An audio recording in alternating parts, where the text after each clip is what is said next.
হুজুর, দুনিয়াতে কেউ কারো সম্পদ অন্যায়ভাবে আত্মসাৎ করলে, কারো উপর জুলুম করলে কিয়ামতে তার পরিণতি কি হবে সে সম্পর্কে কিছু বলুন। রসুল পাক সাল্লাল্লাহু আলাইহি ওয়াসাল্লাম একদিন সাহাবাদেরকে জিজ্ঞেস করছেন, হাসরের ময়দানে সবচেয়ে গরিব কে হবে জানো? সাহাবায়ে কেরাম বললেন, ইয়া রাসূলুল্লাহ, আমাদের তো জানা নাই, আল্লাহ এবং রসুলই ভালো জানে। তখন নবী বললেন, হে আমার সাহাবারা শুনো, হাসরের ময়দানে সবচাইতে ক্ষতিগ্রস্ত, সবচাইতে গরিব সেই বান্দাটাই হবে যার আমলে নামাজ থাকবে, যার আমলে রোজা থাকবে, যার আমলে হজ থাকবে, যার আমলে সদকা থাকবে, যার আমলে নেক আমল অনেকগুলা থাকবে, কিন্তু সে দুনিয়াতে হয়তো কারো সম্পদ নষ্ট করেছে, কিংবা কারো হক মেরে খেয়েছে, কিংবা কারো উপর জুলুম করেছে, কিংবা কারো জায়গা দখল করেছে, কিংবা কারো উপর অত্যাচার করেছে, কিংবা কাউকে মনে আঘাত দিয়েছে, কাউকে অপমান করেছে, কাউকে বকা দিয়েছে অন্যায়ভাবে, কারো সম্পদ হরণ করেছে, কারো জায়গার দলিল বাটপারি করে নিয়ে ফেলেছে, কারো সম্পদ নিয়ে ফেলেছে, কারো টাকা পয়সা মেরে খেয়েছে, কারোর থেকে টাকা নিয়েছে 2 দিন বলে আর পরে 2 বছরও দেয় নাই।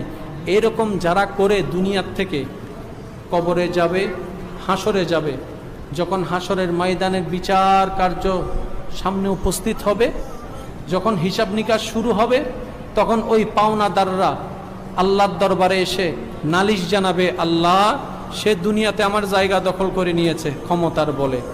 হে আল্লাহ, সে দুনিয়াতে ক্ষমতার বলে আমার উপর অন্যায় অত্যাচার করেছে। হে আল্লাহ, সে দুনিয়াতে আমি দুর্বল ছিলাম বলে সে আমাকে গালিগালাজ করেছে, কটাক্ষ করেছে, অপমান করেছে। আল্লাহ, দুনিয়াতে আমি অসহায় ছিলাম বলে সে আমার টাকা বাটপারি করে খেয়ে ফেলেছে। আমি দুনিয়াতে কিছু করতে পারি নাই, আমি কারো কাছে বিচার পাই নাই। সমাজে অনেক ছিল বিচার করনেওয়ালা, কিন্তু কেউ আমার বিচার করে নাই।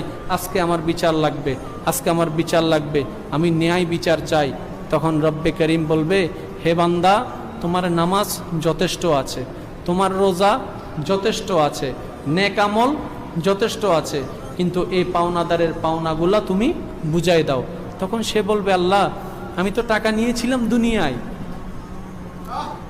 আমি টাকা নিয়েছিলাম দুনিয়ায়, এখন তো এখানে কোনো টাকা দেওয়ার সুযোগ নেই। আল্লাহ, আমি তো জায়গা নিয়েছিলাম দুনিয়ায়, এখানে তো জায়গা দেওয়ার কোনো সুযোগ নেই। এখন আমি তাদের এইগুলা ঋণগুলা আমি কিভাবে হক আদায় করব? এবার আল্লাহ পাক বলবে, তোমার নামাজ থেকে কিছু দিয়ে দাও, রোজা থেকে কিছু দিয়ে দাও, হজ থেকে কিছু দিয়ে দাও। দুনিয়ার থেকে তুমি যে সমস্ত ইবাদত অর্জন করে এসেছো, তোমার পাওনাদার যারা আছে তাদেরকে সেখান থেকে দিয়ে দাও।